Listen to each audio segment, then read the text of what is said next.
Hello all, my name is Dr. Ejapoma Jekedakun, the instructor for this course, which is Microeconomics and Business, UGBS 201. I'll be taking you for all the sessions, and if you need to get in touch with me, please drop me an email via ajekedako@ug.edu.gh.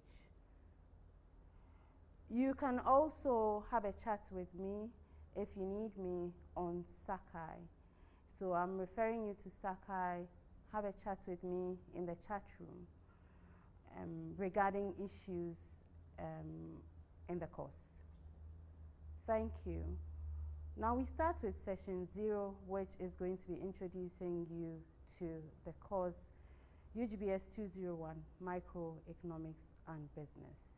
We as human beings often will not get everything that we want, and the reason is that we have unlimited wants, but the resources that we need to be able to achieve these wants are limited. And so we have this problem, which is a problem of scarcity, and scarcity is the fundamental problem in economics. What we'll be doing in this session is that we are going to be looking at the nature of economics and also try to understand what economics is all about. So at the end of the session, you will be able to understand why you should even study economics and also understand the nature of economics. And you'll be able to distinguish between what we call microeconomics and macroeconomics. I'm referring you to chapters 1, 2, and 3 of the recommended text, which is Bade and Parkin 2013, and the 5th edition of Berg, Dumbush, and Fisher. I would also ask you to look at the session slides, as that is going to really point out the things that you need to emphasize in your own private study. There are also good economic textbooks that you can look at. And I would say good economics textbook because not every book is good. Some books are more confusing than others, and so you would want to be looking at the very good books in microeconomics.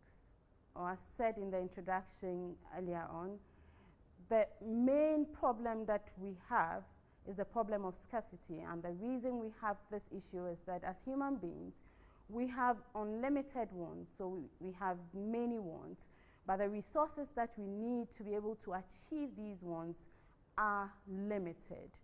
And because we cannot achieve all our wants or get everything that we need because the resources that we need to use are limited, we end up with a problem of scarcity. Now, when we can't achieve everything that we want, it would mean that we would have to be able to make choices. In making choices, we would have to forego some items. So these are the issues that we would want to be looking at. Now, once we decide to make a choice, the items that we forego, we call, or the value of the things that we forego, we call opportunity cost. So scarcity requires that we make a choice, and the choice that we make also requires that we forego certain items. And the items that we forego, the value of those things that we forego, we say that is opportunity cost. In making choices, we would have to be drawing what we call a scale of preference. And what the scale of preference does is that it lists all the items that we need in order of our preferences. So we make our choices one after the other based on the scale of preference that we have. And the ones that we forego, because we have limited resources and cannot achieve those ones, the value of the next best alternative, and I'm going to be explaining that carefully, the value of the next best alternative, we term that opportunity cost.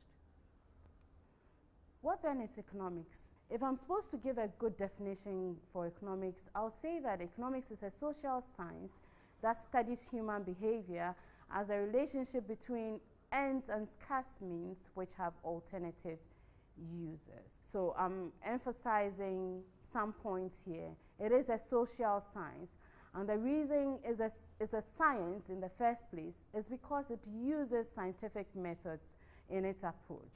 So what do I mean by scientific methods?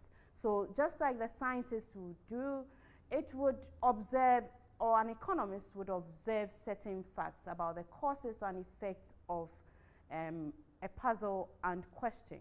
That's the first step that an economist would use if he or she wants to investigate something. And the second thing is that based on the facts that the economists have observed, that person is going to be building a model. So the economist would build a model based on the facts that have been observed. And then there would be a third step.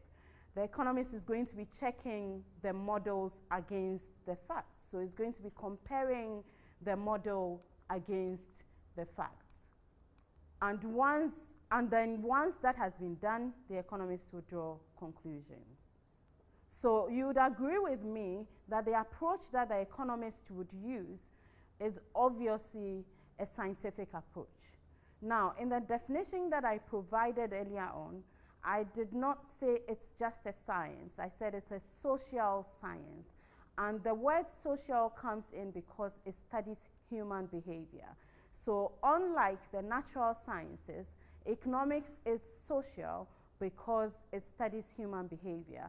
And it's a social science because it uses scientific methods in its approach. You would also see that it's got, the definition I gave has got the word scarcity in it. And so it tells you that scarcity forms the fundamental problem in economics. And like I said earlier, our resources are limited, but our wants are unlimited. And because of that, we have this issue of scarcity. To summarize everything that I've said, I would like to do that with some 6 principles or 6 ideas in economics. That one, choice is a trade-off. And then the cost, when we say cost in economics, is what you have to give up to be able to get something. And if we say benefit, it is what you gain from doing something. And in economics, people make rational choices. And most choices are how much choices, and they are made at the margins. And lastly, choices respond to incentives. To get a good description of all these 6 principles that I've outlined here, you may want to refer to the session slides and also refer to the main text, which is bait and packing. This ends the session. Do well to go to the session slides on Sakai and also refer to bait and packing for more information on concepts like opportunity cost, on concepts like the production possibility frontier, which is mainly used to illustrate scarcity and opportunity cost, and for detailed information about the course. Thank you for your attention.